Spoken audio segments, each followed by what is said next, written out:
This is BC Spirits, your look at the province's burgeoning distilling culture. Welcome to BC Spirits. Of course, I'm your host, Sean Soole. This week, I have been tossing and turning because I am sort of not necessarily running out of things, but I'm running out of things that I can source here on the island. There's still a lot of products I haven't tasted here on Vancouver, in BC, mainly from small distilleries who don't have distribution here on the island. Some of them don't even know about my little pet project of BC Spirits, so that's always fun. But 9 times out of 10 they have these really weird, obscure products, but they're really difficult to get here on the island. But I am making an effort in the next little while to try and get some fresh stuff. That being said, today is going to be fresh. So, very recently, a local vodka here on Vancouver Island from Duncan, the Ampersand Per Se, won world's best single varietal vodka at the World Vodka Awards in London, which is massive for this little distillery. It's a family-run distillery up in Duncan. Huge accolades, huge awards, and trust me, this morning when I was out shopping, trying to track down all these things for today's episode, it was not easy to find. So, that being said, I was like, oh, do I want to do another vodka episode?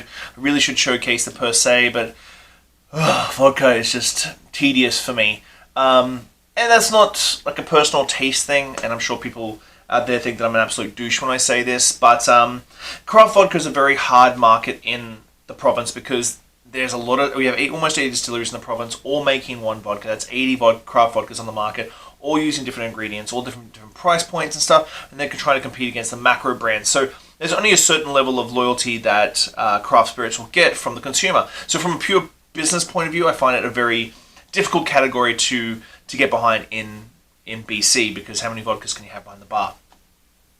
But that being said, I was like, let's take a Soole sort of approach on this tasting. Like, how do I take this tasting and make it something completely different?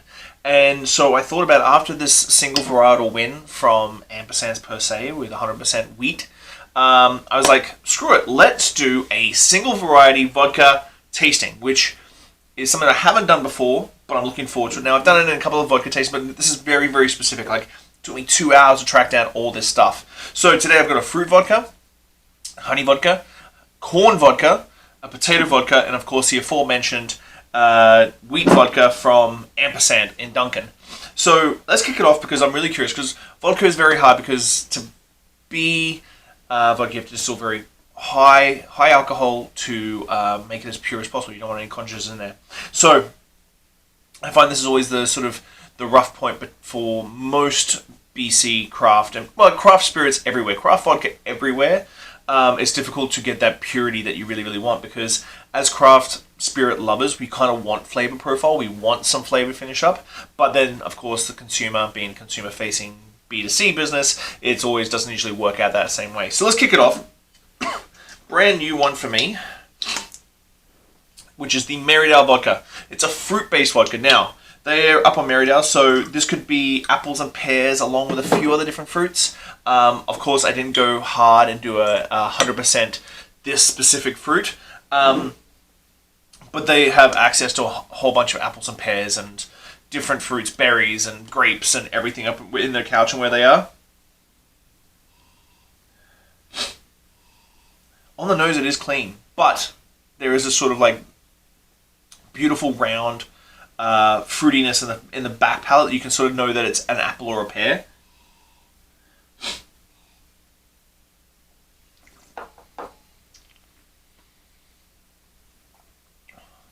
Oh yeah, very clean, but you can definitely tell that it's a fruit-based vodka. That sort of fruity apple and pear in the back palate is just really, really pleasant. I love, if you've watched any of my other episodes, I love fruit brandies or fruit distillates, because I think that fruit just comes through so wonderfully, and it really shouldn't. Like, in all honesty, when you think about the process of fermentation and distillation and all these sort of things, fruit should come through like this bruised, horrible, bleh, sort of flavor, and when it comes through as this bright, wonderful finished product, it is mind-blowing. Yeah, on the nose you're getting like fruity aromatics. You're getting that fresh bit into apple sort of thing. It's a very clean distillate, but you still get that beautiful fruitiness. that really plays well. It's not a funky fruitiness, it's a very bright, fresh fruitiness. Next up, the very first, I think they were very first distillery in the country that started using honey as a base. Now, there's a fair few here in BC. It's counterintuitive to use honey as a base. It's a very expensive base product. Distills very interestingly. It is, from top to tail, a very interesting product to play with. So this is Wayward's vodka, their honey vodka. Oh, and again, on the nose, you're getting this sort of like, this sort of honeycomb and a little bit of vanilla on the nose straight away.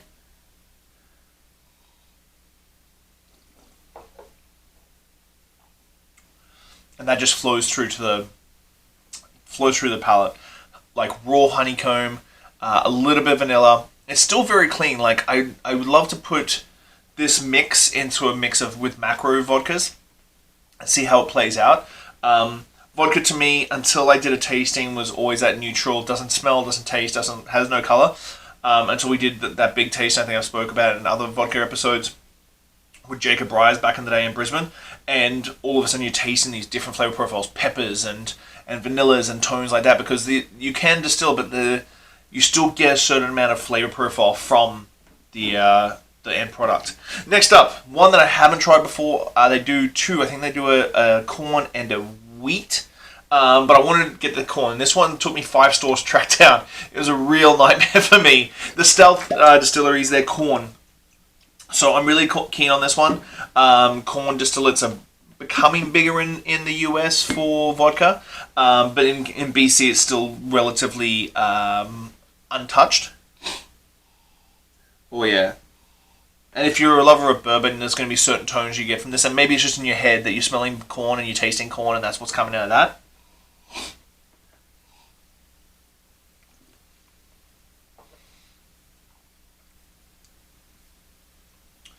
Surprisingly clean. I was expecting a little funk on this one. I'm not sure why. I think it was just because it was corn based. But it's really, really clean. The corn, I think, is a relatively, once you distill it enough, is a relatively neutral flavor profile. Other than the honey and the fruit, you can sort of tell that they're very different. But because we taste distillates with corn and wheat and barley and rye and so on and so forth all the time, I think it's one of those flavor profiles that you sort of like just click in your head. Big mouthfeel, like huge mouthfeel, but it's surprisingly a clean flavor profile and a really clean vodka with just a hint of sort of that corn distillate on your palate. That's sort of like a little bit of vanilla, a little bit of creaminess, but overall, like, it's a really good vodka. Another one I'd love to slide into a macro tasting and see where it sits with a lot of people. I think sometimes when it comes to vodka especially, a lot of people poo-poo craft. But I'd love to always do a blind taste. I always believe in blind. I think that it takes away the egos and the bullshit that comes into play when it comes to tasting this stuff. I read tasting notes from people all the time. I'm like, well, you already have a preconceived notion about the product, about the distillery, about BC craft, about anything. Like, your tasting profiles are just already tainted by subconscious bias. So I love sliding things into blind tasting. Brown bagging, pouring out the back, that sort of thing, to get people's real reaction, because 9 times out of 10, people who poo-poo shit, like BC Craft, get caught with their pants down, and all of a sudden they're like, oh, I didn't know this tasted so good. Well, that's because you're a dick. That's the end of my rant for BC Spirits and the craft movement. So next up, the SRAM Vodka. Now, these guys have been around for a really long time. I'm not sure. They would have to be one of the very first, maybe the top 10 distilleries opened in the province. The cool thing with SRAM is that they do everything with potatoes. So, 100% potato vodka. I think it's one of the only straight up potato vodkas. I know that Roots and Wings does a potato grain sort of mix. This is 100% potatoes. Potatoes are a pain in the ass to ferment and distill. It's a very starchy base spirit that you got to try and extract and convert into fermentable sugars. It's an absolute nightmare. These guys have got it down pat. Potato vodka is obviously historically very famous out of Poland. The Schramm Polish potato vodka is probably one of the most famous. These guys have been around for ages. Organic potatoes. And straight away on the nose, you're getting that super like funky potato straight away. SRAM has a very particular flavor profile, I think, through all their products. It's a very terroir distillery specific, not Pacific, specific flavor profile, which comes through all of it. And I don't think we're going to have in BC a regional specific flavor profile, especially when it comes to our whiskey. It's going to be distillery specific, whether it's Shelter Point, Okanagan Spirits, so on and so forth. I think all distilleries have their own flavor profiles that flow all the way through all their spirits based on the distillery, the air, the yeast they use, all these different things. Oh, so funky on the nose.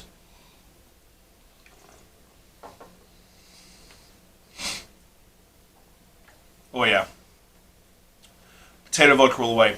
It's got this beautiful, it's got this beautiful dirty potato in the very front, but it's very clean in the finish. Not as funky as I remember. I remember it being a lot funkier back in the day. But if you like your potato vodkas, definitely lean into this one. Very strong, but then the potato is this sort of beautiful mouthfeel and texture. But you get this funky, dirty potato on the front, which sounds really weird as a tasting note, but I really love that. So if you love potato vodkas, this is the one for you. Organic potato vodka out of Pemberton. Next up, the show winner, the reason for this whole tasting in itself, the Ampersand Per Se from Duncan. 100% BC wheat. Wheat is typically very sweet on the palate. I think the guys from Ampersand do a really great job in making this a very clean product. And when you're working with such a almost a very clean, sweet product like wheat, the distillation process and the way you treat it from start to finish, you can come out with a really great product. Obviously, they came out with a really great product. They just won World's Best Single Varietal Vodka.